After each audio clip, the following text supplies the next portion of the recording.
ಸರ್ಕಾರ ಇಡಿ ಹಾಗೂ ಇತರ ಏಜೆನ್ಸಿಗಳನ್ನು ಪಾಪ್ಯುಲರ್ ಫ್ರಂಟ್ ವಿರುದ್ಧ ಅಸ್ತ್ರವಾಗಿ ದುರ್ಬಳಕೆ ಮಾಡುವುದನ್ನು ಖಂಡಿಸಿ ಪಾಪ್ಯುಲರ್ ಫ್ರಂಟ್ ಆಫ್ ಇಂಡಿಯಾ ರಾಜ್ಯವ್ಯಾಪಿ ಪ್ರತಿಭಟನೆಯನ್ನು ಹಮ್ಮಿಕೊಂಡಿದ್ದು ಮಂಗಳೂರಿನಲ್ಲೂ ಪ್ರತಿಭಟನೆಯನ್ನು ನಡೆಸಿದರು.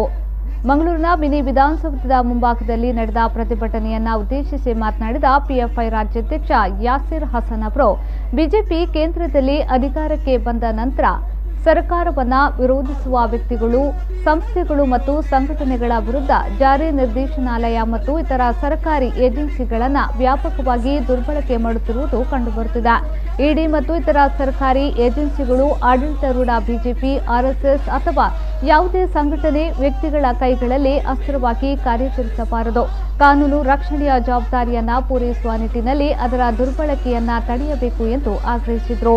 ಪಾಪ್ಯುಲರ್ ಫ್ರಂಟ್ ಆಫ್ ಇಂಡಿಯಾ ಎನ್ನುವಂತಹ ಈ ಒಂದು ಹೋರಾಟದ ಚಳವಳಿ ಕಳೆದ 10 ವರ್ಷಕ್ಕಿಂತಲೂ ಹೆಚ್ಚಾಗಿ ಈ ದೇಶದಲ್ಲಿ ಜನರ ಹಕ್ಕಿಗಳಿಗಾಗಿ, ಜನರ ಧ್ವನಿಯಾಗಿ ಮೂಡಿ ಬರ್ತಾ ಇದೆ.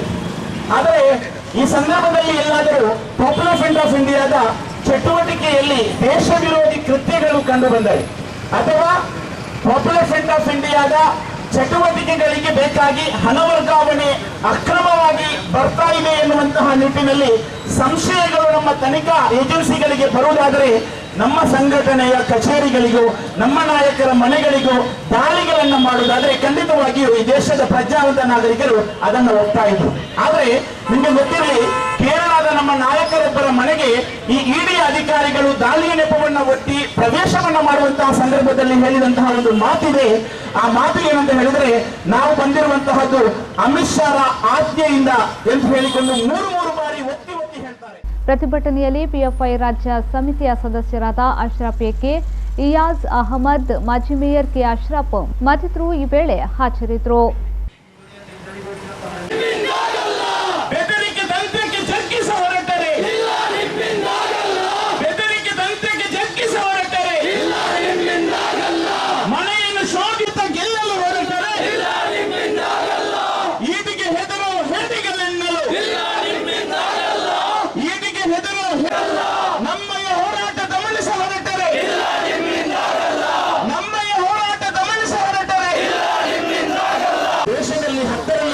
ಸಂಘಟನೆ ಅಲ್ಲ ಎನ್ನುವುದನ್ನ ಅವರು ಅರ್ಥ ಮಾಡಿಕೊಂಡಿದ್ದಾರೆ. ಬಂಧುಗಳೇ, ಈ ದೇಶದಲ್ಲಿ ಪಾಪ್ಯುಲರ್ ಫ್ರಂಟ್ ಆಫ್ ಇಂಡಿಯಾ ಬಂದ ತಕ್ಷಣ ಒಂದು ಸಂಘಟನೆಯನ್ನು ಗುರುತಿಸುವಂತಹ ದುಷ್ಕೃತ್ಯಕ್ಕೆ ಕೈ ಹಾಕಬಹುದು.